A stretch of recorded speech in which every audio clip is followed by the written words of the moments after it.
How did you feel? This came out particularly during COVID and the work you were doing on vaccines for that. How do you feel when you become part of this whole kind of conspiracy theory stuff going on? Does that bother you? Does it get to you at all? Somebody coming up to me on the street, which is happens sometimes, and saying that I've chipped them and I'm following them around, as long as I'm safe, you almost have to laugh that, lady, why would I want to know where you are? I mean, really? Is that how I spend my time, is tracking you?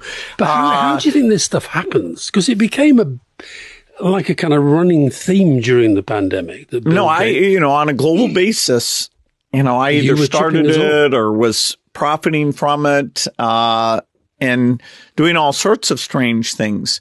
That was completely unexpected, completely making up, like saying that I profit from vaccines, or that vaccines, instead of saving millions of lives, actually are bad for children.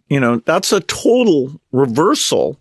And the fact that people needed a simple explanation during the pandemic. But in a way, you became victim there to something that's happening to a lot of people in politics now, which is the whole fake news thing and the power of a conspiracy theory to take hold. Do you have within the organization people who are actually thinking about how you deal with stuff like that? Or do you just accept it as part of the baggage of being a very wealthy, very powerful, well-known person? Well, it's gone down somewhat with the end of the pandemic, but like there were a few malaria cases that showed up in the U.S. and people were saying, okay, that's me doing that. Or, I own 1/4000th of the farmland in the U.S. and people have some view that somehow connects that. Yeah, 1/4000th It's a big country of the farmland. But what can you do with 1/4000th share? At least in my math, I have a hard time pulling off a conspiracy unless you get up to at least 2 or 3/4000ths.